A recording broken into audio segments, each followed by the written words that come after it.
నయం వచ్చిండు. అసలు పోలీసులు రాలే, మళ్ళా నయం వచ్చిండు. వచ్చేసి మేమేమో ఇద్దరం ఒకటే సైజు ఉన్నాం సార్, చిన్నగా ఉన్నాం మేము. ఒక హైట్ లేము, లావు లేము. వానికి అంత క్యాజువల్ చేయడానికి పోయిన నయం ఇట్లా చెయ్యి దగ్గరకు వచ్చేసింది సార్. కార్లోంచి దిగి చెయ్యి దగ్గర పెట్టాడు. చెలో తీసి చెట్లలో దుంకి ఏకే లోడ్ చేసినాడు. వెళ్ళిపోయింది పని. అక్కడ నుంచి ఆ ఏపీటి వదిలేసినాం. వచ్చి ఇది జరిగిందని చెప్పి వచ్చిన తర్వాత ఇంకా దీనికి మనం ప్రతీకారం ఏదైనా దాడి చేయాలని చెప్పేసి ప్రకాశం జిల్లాలో పోలీసులు కుమ్మింగ్కి వచ్చారు. కుమ్మింగ్కి వచ్చి ఆగిన తర్వాత అక్కడ దాడి చేయాలి. ఫస్ట్ రాకెట్ లాంచర్, అదే ఫస్ట్ ఇప్పుడు దొరికిన రాకెట్ లాంచర్ మావోయిస్టుల కాడ మనకు 2005లో దొరికిన రాకెట్ లాంచర్ ఫస్ట్ వాళ్ళ మీద దాడి ఉపయోగించినాం. దాన్ని పేలలేదు. పేలకపోతే గ్యానెల్ వేసి ఫైరింగ్ చేసి వెళ్ళి వచ్చేసినాం. ఎందుకంటే మనం ఏమనకపోతే మన మీద దాడులు జరుగుతాయి. ఎంతసేపు ఉన్నా మనం ఎక్కడికక్కడ అడ్డుకోవాలి. దాడులు అనేది మనం ప్రతి దాడి చేస్తేనే ఈయనకి డిఫెన్స్లోకి వెళ్ళిపోతాడు. లేకపోతే మనం చేయకపోతే డిఫెన్స్లోకి వెళ్ళిపోవడం అనేది క్యాంపెనింగ్ తీసుకున్నాం. తీసుకొని అక్కడ ఆడ చేసిన తర్వాత మళ్ళా ఎర్రగొండపురం పోలీస్ స్టేషన్ మీద ఫైరింగ్ చేసి అక్కడ నుంచి వచ్చేసి మన బోరాపూర్ దగ్గర క్యాంపుపై ఇద్దరమే, కిరణ్ నేనంటేనే ఇద్దరం పని మీద పోయి వాడు క్యాంప్ వేసిండు. మనం ఉత్తగిందుకు పోవాలా, మనం దాడి చేస్తేనే మనకి భయం అనేది ఉంటుంది అనేది ఇద్దరం 4 తూటాలు కొట్టినాం కావాలని చెప్పేసి. కొట్టిన తర్వాత డీజీపీ వచ్చి క్యాంపు మీద పరామర్శించి 4 తూటలకు ఫైరింగ్ ఓడ్చుకోని వాళ్ళు క్యాంపు 100 మంది క్యాంప్ వేసి డీజీపీ వచ్చి హెలికాప్టర్లు దిగి రాత్రి కాల్ చేసిరు సార్. అంటే నువ్వు కొమ్మికి వచ్చినోనివి అక్కడ ఉన్న చెంచులని రకరకాలుగా ఇబ్బంది పెట్టారు సార్. ఆ నైటు చెంచోలని 3 పెంటల చెంచోలని అడ్డం పెట్టుకొని పడుకున్నాడు. ఒకసారి ఎర్రగొండపాలెం పోలీసు మీద దాడి చెప్పండి, ఎలా చేశారు? అదే సార్, అయితే యాక్చువల్గా మన దగ్గర వేపన్స్ లేవు. వేపన్స్ కావాలంటే ఏం చేయాలి? శత్రువుకు మనకు అనుకూలంగా ఉన్న శత్రుస్థావంపై మనం దాడి చేయాలి. దాడి చేయాలంటే మన కాడ ఉన్నంత బలగాన్ని ఉపయోగించాలి. మన దగ్గర ఉన్న వేపన్స్ అన్నీ ఉపయోగించి కంట్రోల్కి తెచ్చుకోవాలి అనే ఆలోచన చేసినప్పుడు దాన్ని చేసే ముందులో రిహార్సల్ చేసి క్యాంపు టీంలు ఏ టీం ఏ దాడి చేయాలి, ఏ టైంలో ఏ టీం సపోర్ట్గా ఉండాలి అనేది దాన్ని ప్రిపేర్ చేసి ఆ స్టేషను 2-3 ఎన్కౌంటర్లకు బాధ్యత వహించిన ఆ పోలీస్ స్టేషన్లో ఉన్న ఆఫీసర్స్. అయితే ఇది ఎప్పటికైనా మనకు ప్రమాదకరమే, ప్లస్ ఆయుధాలు కావాలి మనకు. దీన్ని ఏదో రకంగా శత్రువుని డిఫెన్స్లోకి నెట్టాలి అనే ఆలోచనతోటి పార్టీ పిలుపునిచ్చింది. పిలుపును అనుకూలంగా దాడి చేయాల్సి వచ్చేసింది. ఎన్ని గంటలకు చేశారు? అది సాయంత్రం 6:30 అయింది సార్. సక్సెస్ అయ్యారా? అంటే మొత్తం కాలేకపోయినాం. అవతల వైపు సగం తీయగలిగినాం కానీ మొత్తం పూర్తిలో చేయలేకపోయినాం. అప్పుడు ఎవరు మీకు ఎస్పీ అప్పుడు ఉండేవారు ఎర్రగొండపాలెం? ప్రకాశం అంటే అప్పుడు రెడ్డి ఉండే సార్. ఏం పేరు ఉండే, అతని పేరు మైపాల్ రెడ్డి ఏదో ఉండే సార్. అదే అయితే యాదికి లేదు. మనము మన ఈ ఏరియాలో ఎవరు ఉన్నారని చెప్పగలుగుతాం కానీ మనం అవసరానికి పోయి వచ్చేది. అని Erragondapalem rocket launcher first time పేల్చారు, పోలీస్ స్టేషన్ మీద అటాక్. తర్వాత ఎక్కడ మరి మీరు చేసిన కార్యక్రమాలు ఏంటి? నాది టోటల్గా మాబ్నార్ సార్, ఎక్కువ సార్. నేను తిరిగిది ఆర్గనైజర్ కానీ నా ప్లాటును తిరగడం కానీ ఇక్కడ ఉన్న చెంచుల సమస్యల మీద మెయిన్. అక్కడ ఆర్థికంగా వాళ్ళకి ఎలాంటి ప్రోత్సాహం ఐటీడీ కానీ గవర్నమెంట్ కానీ ఎలాంటి ప్రోత్సాహాలు లేవు సార్. వాళ్ళకి ఎంతసేపు ఉన్నా వాళ్ళ జ్వరాలు వచ్చి చనిపోయినా కానీ పట్టించుకున్న నాదుడు లేడు. అప్పట్లో ఏంటంటే ప్రత్యేకంగా చెంచులని ఎట్లా రక్షించాలి, మనం వాళ్ళతోటి ఎట్లా వ్యవసాయం చేపియాలా. ఈ బయట నుంచి వచ్చిన వ్యక్తులు సారాయికి బానిసలను చేసి వాళ్ళ దగ్గర ఉన్న మేక పిల్లలు ఉన్నా, వాళ్ళు చెట్టు బంకలు తెచ్చినా, ఏర్లు తెచ్చినా, ఏం తెచ్చినా వాళ్ళకి సారాయి పోచడం, వాళ్ళకి ఎలాంటి తిండి లేకుండా బయట నుంచి గ్రామాల నుంచి సారాయి తీసుకొచ్చి పోసి అన్నీ ప్రతి వస్తువు తీసుకుపోతున్నారు. ఇది కాదు పరిస్థితి. మనం దగ్గరుండి పార్టీ క్యాంపెయినింగ్, మనం వీళ్ళకి వ్యవసాయం నేర్పాలి, సారాయిని ఫస్ట్ అడ్డుకోవాలి. మనం దీని మద్యపాన నిషేధాన్ని ఖచ్చితంగా మనము దీన్ని పటిష్టంగా చేయాలి. గ్రామాలైనా సరే, ఇక్కడ ఆదివాసుల కోసానికైనా సరే, ఎక్కడైనా సరే మనం ప్రత్యేకంగా దీని మీద మనము దృష్టి పెడితేనే ప్రజలు సంసారం మీద కానీ వాళ్ళ తిండి ఆహారం మీద ఆకలి అనేది ఇవన్నీ కూడా మీరు చేశారు, చేసాం. సక్సెస్ అయ్యారా? అయ్యాం సార్, 90% అయినట్టే. ఎందుకంటే అప్పట్లో సారాయి మీద ఎలాంటి ఏ గవర్నమెంట్ కానీ మద్యపానం మీద కానీ ఇప్పటివరకు గిట బ్రాండ్ షాపులు పెడుతున్నారు సార్. ఎవరి కోసానికి పెడుతున్నారు? ఎవరు దాగి సావాలని? అసలు ఏ రాజకీయ నాయకుడైనా కనీసం మద్యపానం నిషేధం అనేది ఎవరి నోటి గిట ఎక్కడ గిట వస్తలేదు. అంటే ఇప్పటివరకు గిట దేశాన్ని పాలించేది ఏంటి? మద్యపానంతో పొలిటికల్ లీడర్లు పాలిస్తున్నారు. అసలు అది మద్యపానం అనేది లేకుంటే కుటుంబాలు చాలా వరకు ఎలాంటి నష్టము పోవు. ఇప్పుడు ఇలా బయట హత్యలు జరుగుతున్నాయంటే మద్యపానంతో జరుగుతున్నాయి, రేపులు జరుగుతున్నాయంటే మద్యపానంతో జరుగుతున్నాయి. డ్రగ్స్ ఏది గంజాయి వస్తుంది, బయట నుంచి అది డ్రగ్స్ వస్తుంది. దాన్ని అడ్డుకుంటున్నామంటే అదే సంస్థలని వీళ్ళు పట్టుకునేది వీళ్ళే, ప్రోత్సహించేది వీళ్ళే ఉన్నారు. లోపల నుంచి లావాదేవీలు అప్పుడు అరికట్టడం ప్రయత్నం చేశారు, అరికట్టడానికి ప్రయత్నం చేశాం. చెంచుల్లో వాళ్ళకి కొంచెం అవగాహన కల్పించారు, అవగాహన వాళ్ళకి రాజకీయ జ్ఞానం తీసుకొచ్చారా? చాలా వరకు మనము ఎంత చెప్పినా ఒక 50% నేర్పగలిగినాం సార్. వాళ్ళ హక్కుల గురించి, వాళ్ళ ముందుండి పోరాటాలు కానీ, దాదాపు అడివాకి చట్టాలు ఎట్లా, మీకు ఎప్పటి నుంచి ఎప్పటి వరకు మీకు రాజ్యాంగం ఉంది, దేని ఎట్లా ఉపయోగించుకోవాలా. ఇప్పుడు యాక్చువల్గా ఈ ఫారెస్ట్కి రావాలంటే ఫారెస్ట్ వాళ్ళ పర్మిషన్ కాదు, యాక్చువల్లీ చెంచుల పర్మిషన్ తీసుకోవాలి.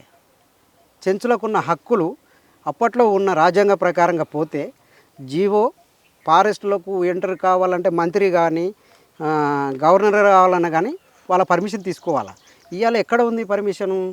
అధికారుల చేతిలోకి వెళ్ళిపోయింది తప్ప వాళ్ళ హక్కులని ఎవరికంటే ఇప్పటివరకు ప్రశ్నించే వాళ్ళే లేకుండా పోయారు. ఇప్పుడు మీరు అప్పుడు చేసిన కార్యక్రమాలు చేశారు, బయటకు వచ్చారు కదా. అవును సార్. ఇప్పుడు మీరు చేసిన కార్యక్రమాలకు అభివృద్ధి చెందిన ఒక గ్రామం ఇప్పటికైనా ఉందా? ఉన్నాయి సార్, సాధ్యమైనంత వరకు. ఇప్పుడు పోడు భూమి అనేది దాదాపు ఈ ఏరియాలో ఒక 10-15 వేల ఎకరాలు ఇప్పుడు రైతులు చేసుకొని బతుకుతున్నారు. కానీ ఆడే ఇప్పుడు ఏమైంది, ఫారెస్ట్ వాళ్ళు పట్టాలు ఇవ్వకుండా సతాయిస్తున్నారు. పోడు భూములకు గవర్నమెంట్ పట్టాలు ఇస్తున్నది, కాకపోతే ఆ భూమి చేసుకొని బతకగలుగుతారు కానీ వాళ్ళకు ఉపయోగపడలేకపోతుంది. ఓకే, మొత్తంగా అన్న ఇప్పుడు ప్రజల కోసం కార్యక్రమాలు చేపట్టారు. మీరు చేసిన దాడుల గురించి చెప్పండి ఒకసారి. తప్పని పరిస్థితుల్లో అచ్చంపేట పోలీస్ స్టేషన్ ఒకటి సార్, అది ముత్తయ్య గారు అని సిఐ ఉండే ఒక ఆయన. ఎంతసేపు ఉన్నా దళాన్ని కొట్టేస్తున్నాం, ఇంకా 2 రోజుల 3 రోజుల అచ్చంపేట దళం వెళ్ళిపోతుంది, ప్లాటును కొట్టేస్తున్నాం, అయిపోయి అంటే వాస్తవానికి మా వాళ్ళు గిట దాడులకు పోయిర్రు, ఫెయిల్ అయినాయి. వాడు ఇంకా దానికి ఆఫీసర్ గారు ఏం చేశారంటే వీళ్ళు చేయలేరనే ఓపుకొచ్చేసారు. మేమేం చేసినాం, ఇలా ప్రకటించి రేపే కొట్టేసి చెప్పి కొట్టారా? చెప్పి ప్రకటించి కొట్టాం.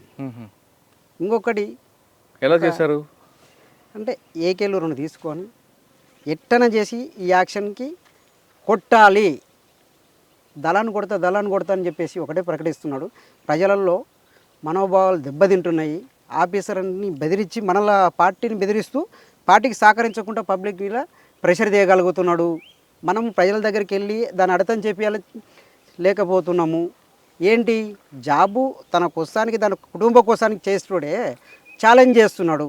మనం ప్రజల పక్షాన చేస్తున్నప్పుడు దీన్ని ఛాలెంజ్ తీసుకోకపోతే కరెక్ట్ పొజిషన్ కాదనేది పార్టీ నిర్ణయించింది.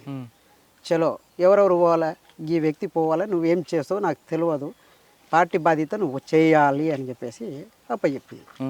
అప్పట్లో అదే ఎస్ఐ దగ్గర పోయి అదే సిఐ దగ్గర పోయి ఇంకా 2 రోజులకు దాడి జరుగుతుందనగా వాళ్ళ ఎదురు కూర్చొని మాట్లాడొచ్చి 3వ రోజు స్టేషన్ మీద దాడి. అంటే మిమ్మల్ని గుర్తుపట్టలేదు వాళ్ళు? అంటే మనము రెక్కి చేసేటప్పుడు అంత అలకకుంటే మనం ఎట్లా పోగలుగుతాము? మనకు ప్లాన్ మనకు ఉంటుంది, మనం చేసే విధానం మన కాడ ఉంటేనే మనకు పార్టీ అప్పచెప్తుంది. పార్టీ బాధ్యత వహించి మనము సాగుకైనా తెగిడిసి చేయాలనేది ఒక ఆలోచన. అచ్చంపేట పోలీసు మీద దాడి సక్సెసా ఫెయిలా? సక్సెస్. అంటే మనం దాడి స్టేషన్ మీద చేయలేదు, బయట ఉన్న ఆఫీసర్ల మీద కొట్టాలి, ఏదో ఒకటి అచ్చంపేట పోలీస్ స్టేషన్ మీద మనము కొట్టాలి అన్నప్పుడు మనము సివిల్లో ఉన్నారు వాళ్ళు, ఆడికి బ్రష్లో పెట్టి కొడితే 3 పడిపోయారు. ఓకే. తర్వాత?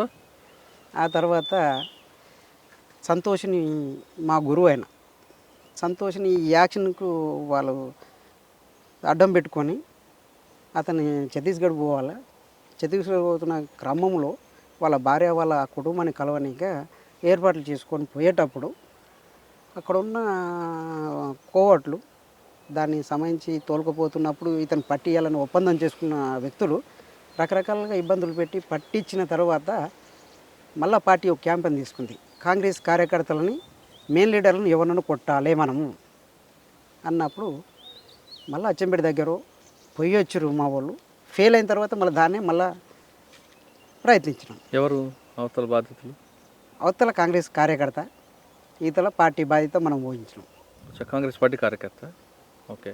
అయితే ఆ తర్వాత మనము వచ్చిన తర్వాత అదొకటే కాదు, మనము పెద్ద మొత్తంలో మనం ఒక నాయకుని కోల్పోయినాం. దీనికి ప్రతీకారం దాడులు ఇంకా ఉండాలి అనే ఆలోచనతోటి మళ్ళా స్టార్ట్ అయినాయి. అక్కడ నుంచి పోయి ఆత్మకూరు ఎస్ఐని కొట్టాం. ఆత్మకూరు. తర్వాత ఇంకా తర్వాత మళ్ళీ మన మీద దాడి ఏడు వరకు పసుపుల దగ్గర వచ్చిన దగ్గర దాడులు జరిగినాయి. వాళ్ళ బైక్ల మీద మనం నడిచి, వాళ్ళ బైక్ల మీద మనం నడిచి. అంటే దాడులు ప్రతి దాడులు చేయడం వల్ల మీకు వచ్చేది ఏంటి? అంటే మేము ప్రతి దాడి చేయాలి. వాళ్ళకి కుటుంబాలు ఉంటాయి కదా పోలీసులకి. అయితే దీంట్లో ఏంది సార్ అంటే, వాస్తవానికి దాడి చేయడానికి మేము ఎలాంటి పార్టీ కానీ పార్టీలో పనిచేసే వాళ్ళు కానీ ఎలాంటి ఆలోచన విధానం చేయదు. అయితే పార్టీ విధానాన్ని మనము ముందుకు తీసుకుపోయేటప్పుడు పొలిటికల్ లీడర్ల భద్రత కోసానికి డిపార్ట్మెంట్ తయారు చేసుకున్నారు. అది ఎవరి కోసానికి? ప్రజలకు ఉపయోగపడే వ్యవస్థ అయితే ఇప్పటివరకు కాదు. అది ఎంతసేపు ఉన్న పొలిటికల్ లీడర్కు, దేశాన్ని దోసుక తినే వాళ్ళకు భద్రత కోసానికే తప్ప ఎలాంటి ప్రయోజనాలు లేవు. ఆ సంస్థని అడ్డు పెట్టుకొని పార్టీని దాడులు చేయడము, ప్రజల మీద దాడులు చేయడము, దాన్ని తప్పని పరిస్థితుల్లో వాళ్ళ మీద దాడులు చేయాల్సి వస్తుంది. అంటే వాళ్ళని ఏదో వాళ్ళకిట ఏ ఇంటి నుంచి పోయారు, అదే పేద ఇంటి నుంచి పోయి ఒక ఆఫీసర్ అయ్యండు. ఆ ఆఫీసర్కు కనీసము డ్యూటీ చేసేటప్పుడు మానవత్వం ఉన్న ఆఫీసర్ ఏమో దాడులు చేయడు, అతను టార్గెట్ చేయడు. అంటే నువ్వు ప్రమోషన్ల కోసానికి, నువ్వు ఉన్న రివార్డుల కోసానికి ఉరుకులాడి దాడులు చేసి పొలిటికల్ లీడర్ దగ్గర మెప్పు పొందిన ఆఫీసర్ మీదనే టార్గెట్ చేస్తాం. మీరు మొత్తం ఎన్ని సంవత్సరాలు? 8 సంవత్సరాలు ఉన్నారా? 8 సంవత్సరాలు. 8 సంవత్సరాల నుంచి మరి ఎందుకు బయటకు వచ్చారు? దాడుల్లో చురుకైన వ్యక్తిగా ఉన్న వ్యక్తి. అయితే నా ఆరోగ్యం సంవత్సరం వరకు ఆరోగ్య సమస్య బాగా ఎంటాడిన తప్పు క్రమంలో ఇంకా నేను తప్పని పరిస్థితుల్లో పానంతో దొరికింది అనుకో ఎక్కడన్నా, పార్టీకి నా వల్ల డ్యామేజ్ అవుతుంది. ఎందుకు? నేను ఆడికి చెప్పిన నా ఆరోగ్యము ఖరాబ్ అయిన తర్వాత గిట్ట 3 నెలలు పార్టీకి చెప్పిన నా వల్ల అవుతలే బయటకు వెళ్తా అని. పార్టీ చెప్పినట్టే వండుకుంటూ వచ్చిన నేను. వండుకుంటూ వచ్చి ఆ తర్వాత వెళ్ళిపోయినా పార్టీకి నేను ఎలాంటి ఎంటిక మందం గిట్ట పార్టీ మీకు అనుమతి ఇచ్చిందా? ఇచ్చింది. పోదువు కానీ ఆగు గీలాడింది. ఈయన పరిస్థితిలో నేను ఉండలేను, నా వల్ల అయితలేదు అని చెప్పి వెళ్ళినాను సార్. ఎవరి ద్వారా మీరు లొంగిపోయారు? లొంగిపోలేదు సార్. ఒక 3 నెలలు నేను పార్టీకి ఏడ నష్టం చేస్తానో, నన్ను ఏమైనా ఇబ్బంది పెడతారో, నా భార్యకు కొంచెం ఎస్టీ అమ్మాయి, ఆమెకు మెచ్యూరిటీ ఎక్కడన్నా డిపార్ట్మెంట్ ఇబ్బంది పెట్టి పార్టీ గురించి చెప్తుందేమో అనే విధానానికి జడ్చర్లో పోయి మేస్త్రి పని చేసుకుని బతికినా సార్ నేను. 3 నెలలు చేసుకున్నాక జ్వరంతో చేసుకొని నా పొట్ట గడుపుతూ తప్పని పరిస్థితుల్లో మా కుటుంబాన్ని తీసుకొచ్చి ఇదే అమరాబాద్ పోలీస్ స్టేషన్లో మా అత్తని మా అమ్మని తీసుకొచ్చి మేళ పెట్టి లొంగువాడు మేళ మీరు రాండి కొడక అని చెప్పేసి పిలుపునిచ్చారు. అప్పటికి నాకేందంటే కాకగడ్డలై సిమెంట్ పడక అప్పటికి జ్వరం ఉండి నేను ఏమో చనిపోతానేమని నా భార్యకు ఒక టెన్షన్ మొదలైంది. ఇంకా పోదాంపా ఏదైతే మీ వాళ్ళ కడుకు ఆలోచన తీసుకుందాంపా అంటే, మా వాళ్ళు అప్పట్లో పరిస్థితి బాగాలేక నేను వచ్చిన నీ కొడుకు అని చెప్పేసి ఒత్తిడి చేసినందుకు హైదరాబాద్లో పోయి కూలి చేసుకుని బతుకురు మా వాళ్ళు. అయితే ఇక్కడ బొమ్మనపల్లిలో మా అన్న ఉంటాడు, అతను బాగా లైక్ చేస్తాం. అతను ఏం చేసిన సీఎస్ఐకి ఇంటిమేషన్ ఇచ్చుకున్నాడు. మనం పోయి ఇంటికాడికి పోయిన తర్వాత నా కోసం ప్రత్యేకంగా ల్యాండ్ ఫోన్ పెట్టుకున్నాడు. పెట్టుకొని అక్కడికి పోయిన తర్వాత మా పెద్దమ్మ కడుకోతే మా అన్నకు ఫోన్ చేసి చెప్పి అప్పుడు సీనియర్స్ తోటి మా అన్న కలిసి వచ్చి బండ్లాడ పెట్టుకొని వచ్చి ఆ గొర్రెల కాడ వండుకున్నాను. వీళ్ళ మీద నమ్మకం లేక నాకేమైనా ప్రాబ్లం అవుతుంది, ఎక్కడ వెళ్ళలేను కదా ఇంటి నుంచి అని చెప్పేసి బయట పోయి పడుకున్నాను. బయట కూర్చున్న తర్వాత ఏందిరా మరి సరెండర్ అవుతావా ఏం సంగతి అని అడిగాను. లేదన్న ఫస్ట్ అమ్మ నాయన కాడికి పోవాలి నేను. అమ్మ నాయన కాడికి పోయిన తర్వాత అప్పుడు ఆలోచన చేస్తా. చలో అమ్మ నాయన ఏడ చేస్తారు, ఆయన హోమ్ మినిస్టర్ ఇంట్లో నాయన పని చేస్తున్నాడు. ఇది గోడలు నీళ్ళు పట్టాల. అయితే సరెండర్ అయితే ఏంటంటే మనం ఆడికి పోతే జానారెడ్డి అప్పుడు అక్కడికి పోతే మనం మన సొంత ఆలోచన పోవాలన్నా వద్దా అనేది కొద్దిగా కుటుంబంతో డిస్కషన్ చేయాలి. ఆరోగ్యం కుదుటపడ్డంగా వెళ్ళాలనా లేకపోతే మన సరెండర్ కావాలన్నా అనే ఆలోచన సందిగ్ధంలో ఉన్నా. బయటకైతే వచ్చిన మళ్ళీ నా వల్ల పార్టీకి ఎలాంటి నష్టం జరుగుతుంది అని ఆలోచన చేసుకొని స్థిరంగా కొద్దిగా ఎటుగా కూడా అయిపోయినా, మధ్యలోనే అయిపోయినా. ఈయన పట్టించిన తర్వాత నైట్ 1 గంటలకు అరే బండి ఉంది మా అమ్మ నాయన అక్కడికి పోదాం హైదరాబాద్. అమ్మ ఎడ ఉంది, నేను వస్తా సరెండర్ అయ్యేటప్పుడు పోతా ఇంకా ఇలా మా పెద్దమ్మ వాళ్ళ ఇంటికి పోతా. ఈ నుంచి మా ఇంటికి పోయింది, గోనెంపల్లి పోయింది. యాక్చువల్గా ఈ నుంచి ఆడికి పోయిందంటే నాకు 2 గంటల టైం మా ఇంటికి పోనీక. వీళ్ళు చెప్పిన ఒక్క మాట మీ అమ్మ ఇంటికాడ ఉందంటే వెళ్ళిపోతా. వీళ్ళ స్వార్థం కోసానికి నన్ను నేనే మూసిపెట్టి మా అమ్మకి తెలియకుండా నన్ను నైట్ 1కి పట్టించు. గిరి అని ఒక్క పిలుపు పిలిస్తే సార్ ఈ పెంటగడలలో పెంటపుట్టి అలా ఫుల్ ఉంది. అది వానకాలం దశదీపాలకు గిరి అని ఒక పేరు పెట్టి పిలిస్తే బండ్లేమో స్కూల్లో పెట్టిరు. మా అన్న కదా నేను నమ్మి ఉంటే దాదాపు 40 మంది దగ్గర ఉండు. అప్పుడు ఉరికొచ్చి ఎస్ఐ పట్టుకొని హీరో అంటాను. అంటే ఆ రాత్రి సరే నీవు బాగుండవు మాట్లాడినావు బాగుంది, అదే నేనే వేపన్ తీసుకొని దాడి చేసింది అనుకో, ఎవరు అక్కడ తోలుకొచ్చిన వాళ్ళు నష్టపోయినా కష్టమే, ఇక్కడ నేను చనిపోయినా మా అమ్మ నాయన ఊరుకోరు కదా. అంటే అప్పట్లో డైరెక్ట్ అడిగాడు నన్ను ఒక కానిస్టేబుల్, ఇప్పుడు కొట్టేసి ఎవరు దిక్కు నీకు అని అడిగాడు. సార్ నేను చచ్చిపోయే ముందర ఒక్కనైనా చంపుతాం మిమ్మల్ని, చంపుతా సార్ అని చెప్పిన. అనే వరకు ఎస్ఐ ఉండి తిట్టిండు వాళ్ళని. తిట్టినాక బంద్ చేసినాక ఆ నైట్ తీసుకొచ్చేసి ఆయన ఇంట్లోనే పండబెట్టుకొని తెల్లారి నీర కాసి పొద్దుగాల తీసుకుపోయి సరైన చేసింది సార్ ఇక్కడ మామనారు. అయితే నాకు అప్పటి వరకు నన్ను ఉంచుతారనే నమ్మకం అయితే లేదు. ఓకే, ఎందుకంటే 199 కేసులు వాళ్ళ మీద దాడులు చేసినవి ఉన్నాయి, గట్టి ఆఫెన్స్లే ఉన్నాయి. అయితే నన్ను ఎట్లా ఉంచరు అనేది నా ఆలోచన విధానం. ఇంకా పొద్దుగాల వీళ్ళందరినీ మాజీలని నన్ను మంగళాన్ని పిలిచి కటింగ్ చేయించి ఒక జత బట్టలు తెప్పించి వాళ్ళ మా భార్యకి ఇచ్చి తానం చేయించి బయటికి కంపౌండ్లోకి తీసిన తర్వాత వీళ్ళందరూ కంపౌండ్లో కానీ వస్తే బతికినారు అనుకున్నాను. అప్పటి వరకు నేను లేను, కొట్టేస్తారు ఎప్పుడో సరే అయితే కొట్టేస్తారని డిసైడ్ అయినా. సరెండర్ అయిపోయారు. అరెస్ట్ చేశారా లేదు పంపించారా? ఇంకా సరెండర్ చూపించారు సార్. ఇంకా అంటే ఈయన మా అన్న పెద్ద మనిషి టీడీపీ తాలూకా ఇన్ఛార్జ్ అనమాట. అప్పుడు ఎవరు ఎస్పీ ఎవరు అప్పుడు చార్చిన మేడం. అయితే వాళ్ళు ఆఫీసర్ సరెండర్ అయిన తర్వాత మీకు ప్రభుత్వం ఇచ్చిన పథకాలు అందే? అంటే సరెండర్ అయిన తర్వాత మనకు డిపార్ట్మెంటు వాళ్ళకు డంపులు చూపించలేదని, పబ్లిక్ని చూపించలేదు, మీకు సహకరించిన వాళ్ళు చూపించలేదని చెప్పేసి కొద్దిగా ఇబ్బందికరంగానే ఉన్నది. కానీ మజీ సిఐ గారు సరే ఆయన ఒక మానవత్వంతో ఆయన నీ బతుకు తీరు పెట్టరా, నువ్వు సరే మాకంటే సహకరించకపోతే నీ బతికెట్లా ఏం చేస్తావు అని ఆలోచన చేస్తే ఈ ఎస్ఐని అడిగితే ఇది కార్పొరేషన్ కోసానికి బండి తెచ్చుకుందామని, నా బతుకు తెరువు కోసానికి సరెండర్ అయినప్పుడు కార్పొరేషన్ నుంచి సపోర్ట్ చేస్తే బండి తెచ్చుకుందామని సుమో కోసం లెటర్ తెచ్చుకున్నాను సార్. ఆ లెటర్ చింపేసాడు. సార్ నేను తెచ్చుకున్నా, మీరు సహకరించండి, మాట్లాడండి ఆఫీసర్ తోటి అని చెప్పేసి ఐటీడీపీఓ కాడికి పోయి. ఎవరు చెప్పారు? ఎస్ఐ పేరు శ్రీనివాసులు.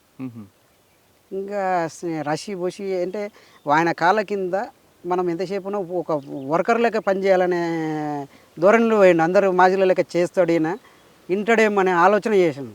నువ్వు నాకు ఏది పెట్టకున్నా సరే నా బతుకు నేను నా స్వేచ్ఛగా వదిలిపెట్టాల అని చెప్పేసి అప్పుడు సిఐ దగ్గర పోయి కూర్చొని, నీకు బాధ ఏంటంటే, సార్ నా పరిస్థితి ఇది కాదు, నేను పోయి ఓన్గా పని చేసుకుంటా, నన్ను ఇచ్చలవిడే విడిచిపెట్టాలి, నేను పార్టీకి నష్టం చేయను, మీకు నష్టం చేయను, నాకు నా సమాజంలో పబ్లిక్ ఉన్నారు కదా వాళ్ళతో పాటు వాళ్ళకి న్యాయం చేస్తూ నేను కూడా నా బతుకు దేలాడుకోవాలా, మరి ఏం సార్ ఎన్ని రోజులు ఉండాలి మీ స్టేషన్లో అని ఒక వారం 10 రోజులు గెస్ట్ హౌస్ ఇచ్చారు నాకు సపరేట్గా.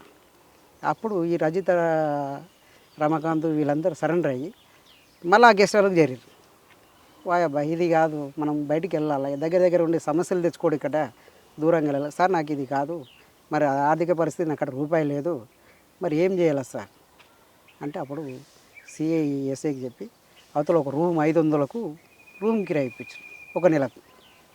ఇప్పించినాక మళ్ళీ మన పరిస్థితి బాగాలేకపోతే కుటుంబంతో 5-10 తెచ్చుకొని అక్కడ ఉండి తప్పని పరిస్థితుల్లో ఆ సిఐ మళ్ళీ బదులు ₹1,00,000 ఇచ్చి బండి మళ్ళీ ట్రాక్టర్ కోసానికి ఆయన ఒక కానిస్టేబుల్ ఇచ్చి ఇంకా రూపాయలు లేదని చెప్పేసి తిప్పి ఐటీడీ పిఓ కాడికి పోతే వాళ్ళు లెటర్ ఇచ్చింది, శాంక్షన్ లెటర్. అది మళ్ళీ ఏం చేయాలి, సేమ్ మళ్ళీ ప్రైవేట్గా మనం వీళ్ళు సరెండర్ అయిన తర్వాత మనకి ఏదో ప్రోత్సహిస్తారు, గవర్నమెంట్ ఏదో వస్తుంది అనే భావన పబ్లిక్లో కల్పిస్తారు తప్ప ప్రైవేట్ ఫైనాన్స్కి సపరేట్గా మనం తెచ్చుకున్నా అది ఆరామ్స్ సార్. ఇది మళ్ళీ ఈ ఆఫీసర్లతోటి సహకరించామని చెప్పాలి, ఆ బ్యాంకుని గీములాడాలి, మళ్ళీ ఫైనాన్స్ని గీములాడాలి, ఈ రకరకాలుగా పట్టా మన మీద ఉంటేనే వాళ్ళు లోన్ ఇస్తారు. అట్లా లాస్ట్కు తిరిగి తిరిగి తిరిగి మా అత్తగారి భూమి మా మామ పేరు మీద ఉంటే దాన్ని ఏం చేసిండు, మా బామ్మడిది, పెద్ద బామ్మడిది తప్పదు ఈయన పట్ట చేసుకుంటే ఈయనకే పోతుందేమో అనే అపోహలు వాళ్ళకి నేర్పారు. అయితే అతను ఏం చేసిండు, ఒక బుక్ తయారు చేసి బ్యాంకులు ఇచ్చిండు.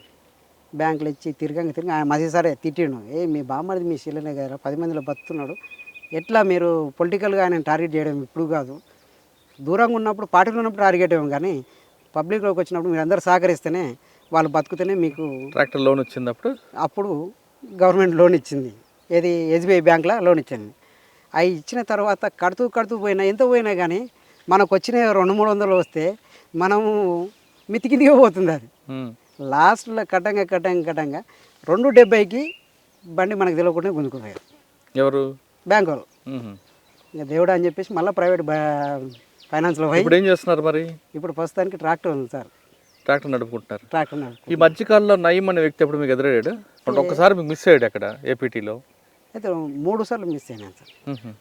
అయితే ఈడ మన పరాబాద్ కోట అని చెప్పేసి ఈ శేషన్ అని మునలూరు అంటాడు, అతను బొంత పార్వతమ్మ అని బొంత లింగమే అని చనిపోయాడు పార్టీలో. పార్వతమ్మల చెల్లెని శేషయ్య చేసుకున్నాడు. అయితే వీళ్ళు ఏంటంటే అప్పుడు ఆర్థిక పరిస్థితి బాగాలేదనే విధానం కాదు, అది టూరిజంలో నయం ఇతను పెట్టించిండు అక్కడ. అంటే శేషన్ అని. అయితే దాని విషయం ఇలా ఏమైంది సార్ అంటే పార్టీకి చెందిన వ్యక్తిగత ఆడపిల్ల అంటే ఇక ఎలాంటి ఎక్స్పోజింగ్ చేయొద్దు, మనము ఇబ్బంది పెట్టవద్దు అనే ఆలోచన విధానంలో అతను ఏమనలేదు, మేము హెచ్చరించేది కానీ ఏమనలేదు. అయితే ఆడ ఏపిటి ఉంటే నయం స్మార్ట్గా తయారయ్యారు. అంతవరకు జుంపాలు ఉండేది సార్. ఆ వచ్చిన టైంలో నీట్గా కట్ చేసుకున్నాడు, హాయిగా ఉన్నాడు, ఒక టూరిస్ట్ లెక్క ఉన్నాడు అన్నమాట. అయితే పోతుంటే తిరుగుతుంటే అయితే యాక్చువల్గా నేనేంది ఈ వ్యక్తి ఓడబ్బా కొత్తగా వచ్చిండు, ఎప్పుడైనా గడ్డం కానీ ఏదైనా మాస్క్ కానీ ఉండేది, ఆ రోజు మాస్క్ లేదు, నెత్తి లేదు, ఏదో ఒక పొలిటికల్ లీడర్ లేక తిరుగుతున్నాడు. ఏందబ్బా అని చెప్పేసి కిరణ్ అనే పిల్లగాడు అతను అబ్జర్వేషన్ చేసిండు. అయితే టార్గెట్ ఏంటంటే మేమిద్దరం బయటికి వెళ్తాం, అలా ఆయనను కొట్టేయద్దు, పానంతుకు దొరకాలి మేము, అలా ఆలోచన విధానం. అయితే ఆ పిల్లాడు అంతకంటే ముందే చెప్పిండు, ఆడికి వస్తుండే ఖచ్చితంగా జాగ్రత్త అని చెప్పేసి చెప్పాను.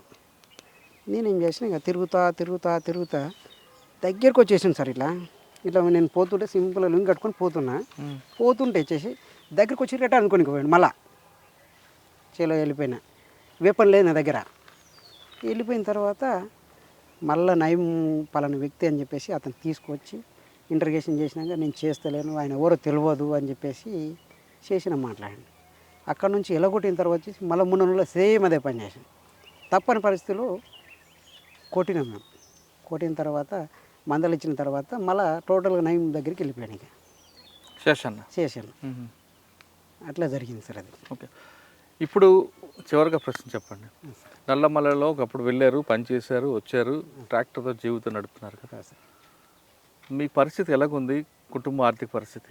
సాధారణంగా మాజీ మావోయిస్టులు అంటే సెటిల్మెంట్ చేసుకుంటూ బతుకుతారని ఒక అపోహ ఉంది బయట. మీరు ఆ సెటిల్మెంట్ చేస్తున్నారా, లేదు ప్రశాంత జీవితం కొనసాగిస్తున్నారా?